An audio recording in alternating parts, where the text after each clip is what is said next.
Hello, hi, ನಮಸ್ತೆ ಸ್ನೇಹಿತರೆ. Welcome to my mini vlog. ಎಲ್ಲರೂ ಹೇಗಿದ್ದೀರಾ? ನಾನು ನಿಮ್ಮ ಭವ್ಯ. ನಾನು ಕೂಡ ತುಂಬ ಚೆನ್ನಾಗಿದ್ದೀನಿ. ಬನ್ನಿ, ಇವತ್ತಿನ ದಿನ ಹೇಗಿರುತ್ತೆ, ಹೇಗೆ ಶುರು ಆಯಿತು, ಎಲ್ಲಿಗೆ ಹೋಗ್ತಿದ್ದೀವಿ ಅನ್ನೋದನ್ನ ನೋಡೋಣ ಈ ವಿಡಿಯೋದಲ್ಲಿ. ಬೆಳಗ್ಗೆ ಎದ್ದಿದ್ದೆ, ಸ್ನಾನ ಎಲ್ಲ ಮಾಡಿಕೊಂಡು ದೇವ್ರ ಪೂಜೆ ಎಲ್ಲ ಮುಗಿಸ್ಕೊಂಡೆ. ಇವತ್ತು ಅಡುಗೆ ಮನೆ ಕೆಲಸ ಏನೂ ಇರಲಿಲ್ಲ, ಯಾಕೆಂದರೆ ಇವತ್ತು ನನ್ನ ಮೈದಂದು ಎಂಗೇಜ್ಮೆಂಟ್ ಇರೋದ್ರಿಂದ ಎಂಗೇಜ್ಮೆಂಟ್ಗೆ ಹೊರಟಿದ್ದೀವಿ. ಪೂಜೆ ಎಲ್ಲ ಮುಗಿಸಿದ್ದೆ, ರೆಡಿ ಆಗೋಕ್ಕೆ ಹೋದೆ.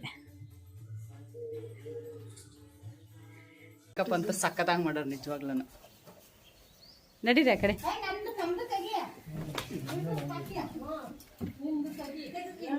ಇರಮ್ಮ ಇರಮ್ಮ.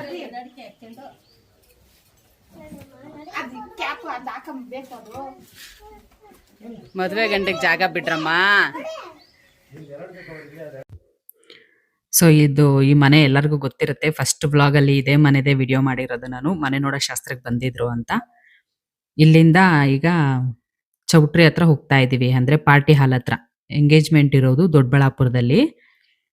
ಅಲ್ಲಿಗೆ ಹೋಗ್ಬೇಕು. ಬೆಳಗ್ಗೆ ಬೇಗನೆ ಹೊರಟಿದ್ದೀವಿ. ಆಲ್ಮೋಸ್ಟ್ ಒಂದು 9 ಗಂಟೆ ಟೈಮ್ ಈಗ ಹೊರಡಕ್ಕೆ. ಬೇಗ ಹೋದ್ರೆ ಒಂದು ಸ್ವಲ್ಪ ಅಲ್ಲಿ ಟೈಮು ಚೆನ್ನಾಗಿರುತ್ತಲ್ವಾ, ಟೈಮು ಚೆನ್ನಾಗಿರೋ ಟೈಮಲ್ಲೇನೆ ಸೀರೆ ಕೊಡೋ ಶಾಸ್ತ್ರನ ಮುಗಿಸ್ಕೊಂಡು ಬಿಡಬೇಕು ಅಂತ. ಸೀರೆ ಕೊಡೋ ಶಾಸ್ತ್ರ ಮುಗಿದ್ಬಿಟ್ರೆ ಆಮೇಲೆ ಟೈಮ್ ಎಷ್ಟೊತ್ತಾದ್ರೂ ಪರವಾಗಿಲ್ಲ, ನಡೆಯುತ್ತೆ. ಸೀರೆ ಕೊಡಕ್ಕೆ ಮಾತ್ರ ಟೈಮ್ ಕರೆಕ್ಟ್ ಟೈಮ್ಗೆ ಅಲ್ಲಿಗೆ ಹೋಗ್ಬೇಕು ಅಂತ ಪ್ಲಾನ್ ಮಾಡಿಕೊಂಡು ಹೊರಟ್ವಿ ಇಲ್ಲಿಂದ.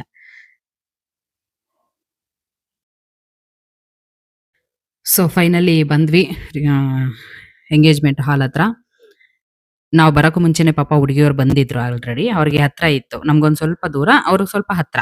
ತುಂಬಾ ದೂರ ಅಂತ ಏನಿಲ್ಲ, ಒಂಚೂರು ದೂರ ಆಗುತ್ತೆ. ಬಟ್ ನಮ್ಗಿಂತೂ ಹತ್ರ ಹುಡುಗಿಯವ್ರಿಗೆ. ಬಂದ್ವಿ. ಸದ್ಯಕ್ಕೆ ಯಾರು ಜನ ಬಂದಿಲ್ಲ, ನಾವೇ ಫಸ್ಟ್ ಬಂದಿದ್ದು. ಅಂದ್ರೆ ಬೆಳಗ್ಗೆ ಸೀರೆ ಎಲ್ಲ ಕೊಡೋದನ್ನ ಟೈಮಿಂಗ್ಸ್ ನೋಡ್ಕೊಂಡು ಕೊಡ್ಬೇಕು ಅಂತಾರಲ್ಲ, ಅದಕ್ಕೋಸ್ಕರ ಅದನ್ನೆಲ್ಲ ಟೈಮಿಂಗ್ಸ್ ನೋಡ್ಕೊಂಡು ಕೊಟ್ಬಿಟ್ರೆ ಆಮೇಲೆ ರಿಂಗ್ ಬದಲಾಯಿಸೋ ಶಾಸ್ತ್ರನ ಮಾಡ್ಕೋಬೋದು ಅಂತ ಹೇಳಿ ಫಸ್ಟು ಸೀರೆ ಕೊಡೋ ಶಾಸ್ತ್ರ ಮಾಡಿಬಿಡೋಣ ಅಂತ ಬೇಗ ಬಂದ್ವಿ. ಬೇಗ ಬಂದಿದ್ದೆ, ಸೀರೆ ಕೊಡೋ ಶಾಸ್ತ್ರನ ಸ್ಟಾರ್ಟ್ ಮಾಡ್ಕೊಂಡ್ವಿ. ಮದುವೆ ಹೆಣ್ಣು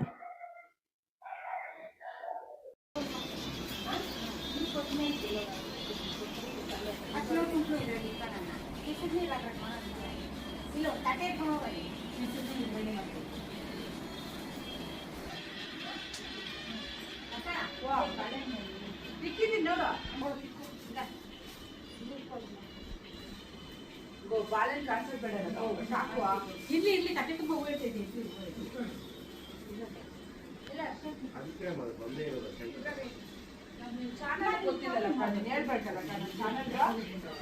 ನಾನು ಲಕ್ಷ್ಮಕ್ಕನ ಫೋನ್ ಕಡೆ ಕಳಿಸ್ದೆ.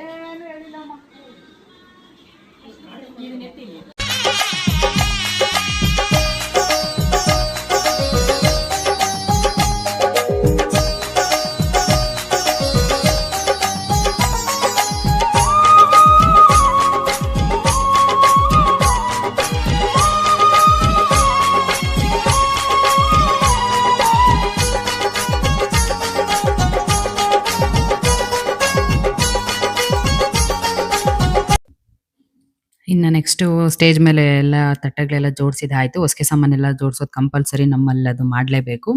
ಹೊಸ್ಗೆ ಸಾಮಾನೆಲ್ಲ ಜೋಡಿಸಿದಾದ್ಮೇಲೆ ಸೀರೆ ಕೊಡೋ ಶಾಸ್ತ್ರ ಮಾಡಿದ್ವಿ. ಸೀರೆ ಎಲ್ಲ ಕೊಟ್ಟಾದ್ಮೇಲೆ ಅರಶಿನ ಕುಂಕುಮ ಎಲ್ಲ ಕೊಟ್ಟು ಅವ್ರನ್ನ ಅವ್ರ ಪಾಡಿಗೆ ಬಿಟ್ಬಿಟ್ವಿ. ಫೋಟೋಶೂಟ್ ಮಾಡಿಸ್ಕೊಳ್ಳೋಕ್ಕೆ ಒಂದು ಸ್ವಲ್ಪ ಹೊತ್ತು ಫೋಟೋಶೂಟ್ ಮಾಡಿಸ್ಕೊಂಡ್ಬಿಡ್ಲಿ, ಯಾಕಂದರೆ ಟೈಮ್ ಇತ್ತು ಇನ್ನು. ಅವ್ರು ರೆಡಿಯಾಗಿ ಮತ್ತೆ ಸ್ಟೇಜ್ ಮೇಲೆ ನಿಂತ್ಕೊಳ್ಳೋಕ್ಕೆ 12:30ವರೆಗೂ ಟೈಮ್ ಇತ್ತು. ಹಾಗಾಗಿ ಅವ್ರನ್ನ ಸ್ವಲ್ಪ ಫ್ರೀಯಾಗಿ ಬಿಡೋಣ, ನಾವು ಒಂಚೂರು ರೆಡಿ ಆಗಿಬಿಡೋಣ ಅಂತ ಹೇಳಿ ಅವ್ರನ್ನ ಸ್ಟೇಜ್ ಮೇಲೆ ಬಿಟ್ಟು ನಾವು ರೆಡಿ ಆಗೋಣ ಅಂತ ಬಂದ್ವಿ. ನಾನು ಫೇಸಲ್ಲಿ ಪಿಂಪಲ್ಸ್ ಆಗಿದ್ರಿಂದ ಮೇಕಪ್ ಮಾಡಿಸ್ಕೊಳ್ತಾ ಇರಲಿಲ್ಲ. ಬಟ್ ಇವಾಗ ಮಾಡಿಸ್ಕೊಳ್ಲೇಬೇಕು ಅಂತ ಮೇಕಪ್ ಮಾಡಿಸ್ಕೊಳ್ಳೋಣ ಅಂತ ಬಂದೆ. ತುಂಬ ಚೆನ್ನಾಗಿ ಮೇಕಪ್ ಮಾಡಿದ್ರು. ನೋಡೋಣ ಬನ್ನಿ ಹೆಂಗೆ ಮಾಡಿದ್ರು ಅಂತ. ಅಂದರೆ ಏನು ಗೊತ್ತಾ, ಮೇಕಪ್ ಮಾಡಿದ್ದು ನನ್ನ ಫ್ರೆಂಡೇ ಆದರೂ ಇವ್ರು ತುಂಬ ಚೆನ್ನಾಗಿ ಮೇಕಪ್ ಮಾಡ್ತಾರೆ. ಇವ್ರ ಮೇಲಿಂದ ಒಂದು ನಂಬಿಕೆಗೋಸ್ಕರ ಪಿಂಪಲ್ಸ್ ಆಗಿದ್ರೂನು ಏನು ಪ್ರಾಬ್ಲಮ್ ಆಗಲ್ಲ ಅನ್ನೋ ಒಂದು ನಂಬಿಕೆ ಮೇಲೆ ಮೇಕಪ್ ಮಾಡಿಸ್ಕೊಳ್ಳೋಣ ಅಂತ ಬಂದಿದ್ದೆ. ಯಾಕಂದರೆ ಲಾಸ್ಟ್ ಟೈಮ್ ಅಷ್ಟೇ ನಾನು ಲಾಸ್ಟ್ ಟೈಮ್ ಮೇಕಪ್ ಮಾಡಿಸ್ಕೊಂಡು ಹೋಗುವಾಗ ಏನು ಸೈಡ್ ಎಫೆಕ್ಟ್ ಆಗಿರಲಿಲ್ಲ. ತುಂಬ ಚೆನ್ನಾಗಿ ಮೇಕಪ್ ಸೆಟ್ ಆಗಿತ್ತು ನನಗೆ. ಹಂಗಾಗಿ ಇವ್ರ ಮೇಲೆ ನಂಬಿಕೆ ಇಟ್ಟು ಮೇಕಪ್ ಮಾಡಿಸ್ಕೋಬೋದು ಅಂತ ಬಂದೆ. ಆರಾಮಾಗಿ ಮೇಕಪ್ ಮಾಡಿಸ್ಕೊಂಡೆ. ತುಂಬ ಚೆನ್ನಾಗಿತ್ತು. ತುಂಬ ಖುಷಿ ಆಯ್ತು ನನಗಂತೂ. ಸೊ ಫೈನಲಿ ಮೇಕಪ್ ಈ ಥರ ಇತ್ತು. ತುಂಬ ಲೈಟ್ ವೆಯ್ಟ್ ಆಗಿತ್ತು.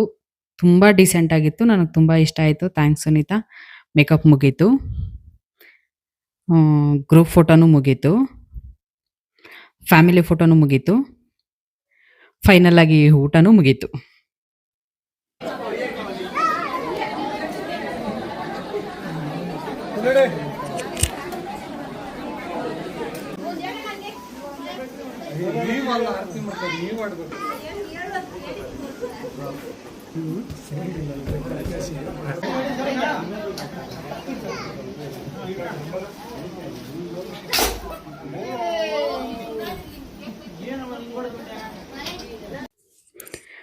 ಫೈನಲ್ ಆಗಿ ಎಂಗೇಜ್‌ಮೆಂಟ್ ಮುಗೀತು. ಎಂಗೇಜ್‌ಮೆಂಟ್ ಎಲ್ಲ ಮುಗಿಸ್ಕೊಂಡು ಎಲ್ಲ ಮತ್ತೆ ಪ್ಯಾಕಿಂಗ್ ಎಲ್ಲ ಮಾಡ್ಕೊಂಡು ಅವ್ರದ್ದು ಫೋಟೋ ಶೂಟ್ ಎಲ್ಲ ಮುಗ್ದಿತ್ತು. ಅಷ್ಟರೊಳಗಡೆ ನಾವು ಎಲ್ಲ ಇಲ್ಲಿ ಮುಗಿಸ್ಕೊಂಡ್ವಿ. ಪ್ಯಾಕಿಂಗ್ ಎಲ್ಲ ಮುಗಿಸ್ಕೊಂಡು ಸೀದಾ ಮನೆ ಕಡೆ ಹೊರಟ್ವಿ. ಸದ್ಯಕ್ಕೆ ಇವತ್ತಿನ ಬ್ಲಾಗು ಇಲ್ಲಿಗೆ ಮುಗಿಸ್ತಿದ್ದೀನಿ. ಫಂಕ್ಷನ್ ತುಂಬಾ ಚೆನ್ನಾಗಾಯ್ತು. ವಿಡಿಯೋ ನೋಡಿದ ಎಲ್ಲರಿಗೂನು ತುಂಬಾ ಥ್ಯಾಂಕ್ಸ್. ಮತ್ತೆ ಇನ್ನೊಂದು ವಿಡಿಯೋದಲ್ಲಿ ಸಿಗೋಣ. ಬಾಯ್.